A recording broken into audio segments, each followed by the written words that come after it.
కులాలకు సంబంధించినటువంటి వార్త మనకు కనబడుతుంది. గ్రూప్ 1, 2, 3 అని కనబడుతుంది. ఆ తర్వాత కులగణనకు అసెంబ్లీ ఆమోదం జరిగింది.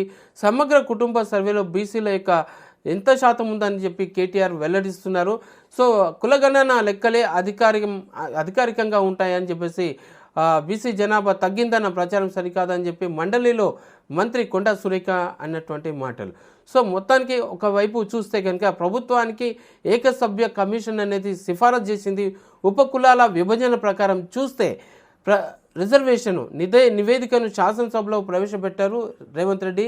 తెలంగాణలో మొట్టమొదటిసారిగా అమలు చేస్తామని చెప్పేసి ప్రకటన. ఆ తర్వాత క్రిమిలేయర్ సూచనను కూడా ఈ ప్రభుత్వము తిరస్కరించింది. దానికి సంబంధించింది ఇంకా మిగతా వివరాలకు వెళ్తే ఒకసారి చూడండి. ఎస్సీ వర్గీకరణ విషయంలో ప్రభుత్వం చాలా కఠినంగా ఉంది. నియమించినటువంటి జస్టిస్ షమీమ్ అఖ్తర్ నేతృత్వంలోని 1 మ్యాన్ జ్యుడిషియల్ కమిషన్ గ్రూప్ 1, 2, 3 ఇంకా వర్గీకరించి వాటిని అమలు చేయాలని చెప్పేసి సిఫారసు చేసింది. అందుకు ముఖ్యమంత్రి రేవంత్ రెడ్డి కూడా శాసనసభలో ప్రకటించారు, అంగీకరించారు. ఆ తర్వాత ఈ తీర్మానాన్ని సభలో ప్రవేశపెట్టిన సీఎం ఆ తర్వాత మీడియాతో మాట్లాడారు. ఎస్సీ ఉపకులాల విభజన, ఉద్యోగాల భర్తీలో పోస్టుల ఖాళీల తర్వాత క్యారీ ఫార్వర్డ్ రోస్టర్ విధానము, సో ఇలాంటి విషయాల లోపల కమిషన్ ఏ విధంగా సిఫార్సు చేసిందో ఆ విధంగా ముందుకు వెళ్తామని చెప్పేసి అంటున్నారు. ఇక ఎమ్మెల్యేలు, ఎంపీలు, జడ్పీ చైర్మన్లు, మేయర్లు తదితర ప్రజాప్రతినిధులతో పాటు గ్రూప్ 1 సర్వీస్లో ఉన్న వారిని అందరినీ, ఇలాంటి స్థానాల్లో ఉన్న వారిని క్రిమిలేయర్లుగా పరిగణించి ఈ వ్యక్తుల రెండవ తరం రిజర్వేషన్ల ప్రయోజనాలు పొందకుండా మినహాయించాలని సిఫారసును ప్రభుత్వం తిరస్కరించిందని ఆయన వెల్లడించారు. ఇక మరింత చూస్తే ఎస్సీ వర్గీకరణ అమలుకు రాష్ట్ర ప్రభుత్వం కట్టుబడి ఉందని, ఈ ప్రక్రియలో న్యాయపరమైనటువంటి ఇబ్బందులు తలెత్తకుండా రాష్ట్ర ప్రభుత్వం అప్పటి నుంచే కార్యాచరణ అనేది మొదలుపెట్టిందని చెప్పేసి సభలో ముఖ్యమంత్రి వెల్లడించినటువంటి విషయం. సో సమాన పద్ధతిలో ఉద్యోగాల ఖాళీల భర్తీ ఉంటుంది.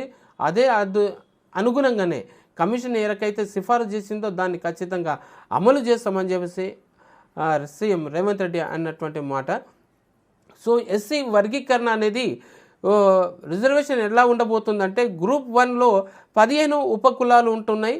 అందులో 3.288% జనాభా అంటే 1%.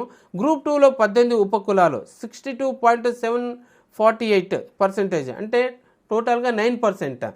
సో గ్రూప్ 3లో 26 ఉపకులాలు 33.963% అంటే 5% గ్రూప్ 3లో ఉపకులాలు ఉండబోతున్నాయి. సో మొత్తం మీద వర్గీకరణ, ఎస్సీ వర్గీకరణకు కమిషన్ ఇచ్చేసినటువంటి దాన్ని సీఎం రేవంత్ రెడ్డి ప్రవేశపెట్టారు. దానికి సభ్యులకు అందరికీ మొత్తానికి చాలా క్లియర్గా చెప్పేశారు.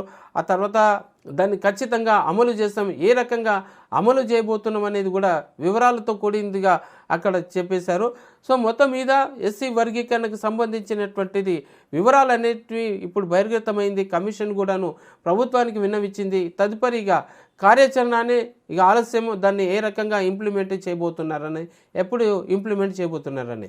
సో మరొక వార్త చూద్దాం. ఇక్కడ బీఆర్ఎస్ వాకౌట్ చేసింది, సభలోని కవిత ఉండిపోయింది. కులగణన సర్వేపై మండలిలో జరిగినటువంటి డిబేటు చాలా ఆసక్తికరంగా మారింది.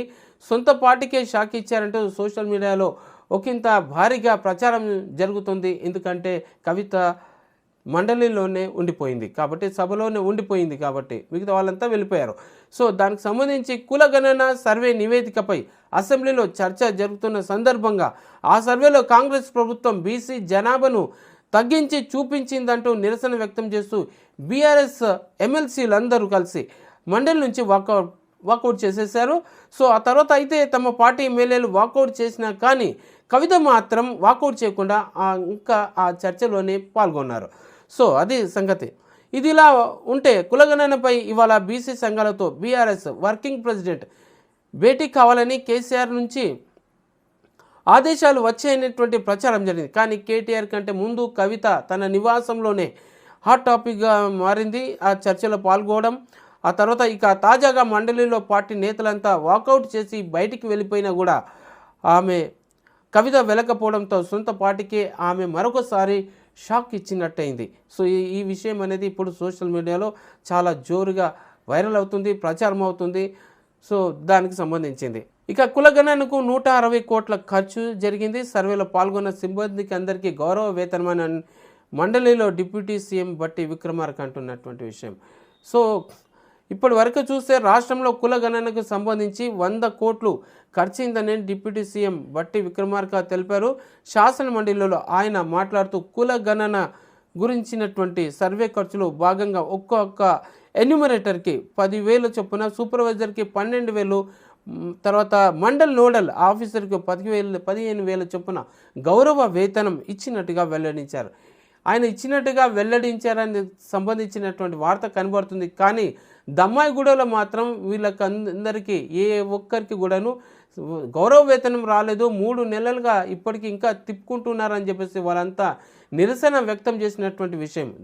సో ఇప్పుడు దమ్మాయిగూడలోని మున్సిపల్ కార్యాలయం ఎదుట తాము కులగణనకు సర్వేకు తిరిగాము, మమ్మల్ని తిప్పించుకున్నారు, పని చేశాము, దానికి సంబంధించిన డబ్బులు ఇస్తామని చెప్పేసి రేపు మాపంటూ కాలయాపన చేసి గత 3 నెలల నుంచి ఇదే పనిగా తిప్పిస్తున్నారని చెప్పేసి అక్కడ మహిళలంతా అక్కడ దమ్మాయిగూడ మున్సిపల్ కార్యాలయం ఎదుట నిరసన వ్యక్తం చేసినటువంటి విషయం. మరి ఇక్కడనేమో వాళ్ళకందరికీ గౌరవ వేతనం ఇచ్చినట్టుగా బట్టి విక్రమార్క చెప్తున్నారు. మరి అసలు విషయం అక్కడ ఉంది, ఈ విషయం తేలాల్సిన అవసరం ఉంది. ఇక ఏఐ టెక్నాలజీతో సర్వే చేయించాలి, స్థానిక ఎన్నికలన్నీ ఒకేసారి నిర్వహించాలి. అసెంబ్లీలో ఎంఐఎం ఎమ్మెల్యే అక్బరుద్దీన్ ఓవైసీ మాట్లాడినటువంటి విషయం. సో జిహెచ్ఎంసీలో పరిధిలో ఏఐ టెక్నాలజీతో సర్వే చేయాలని ఎంఐఎం ఎమ్మెల్యే అక్బరుద్దీన్ ఓవైసీ సూచించారు. నాంపల్లిలోని డబుల్ ఓటర్ కార్డులు ఉన్నాయని, ఓటర్ కార్డులో ఒక అడ్రస్ ఉంటే ఆధార్ కార్డులో మరొక అడ్రస్ ఉందని ఇవాళ ఆయన కులగణన నివేదికపై శాసనసభలో మాట్లాడుతూ ఇక ఆలస్యం చేయకుండా స్థానిక సంస్థల ఎన్నికల వెంటనే నిర్వహించాలని, డబుల్ ఓట్లు ఉన్నటువంటి వాళ్ళందరినీ తీసేయాలని, స్థానిక ఎన్నికలన్నీ ఒకేసారి నిర్వహిస్తే ఇట్లాంటి ఇబ్బందులు ఏమాత్రము తలెత్తవు అని చెప్పేసి అక్బరుద్దీన్ ఓవైసీ అన్నటువంటి మాటలు. ప్రభుత్వం ఈ విషయం మీద ఏ రకంగా స్పందిస్తుందో ఇక వేచి చూద్దాం.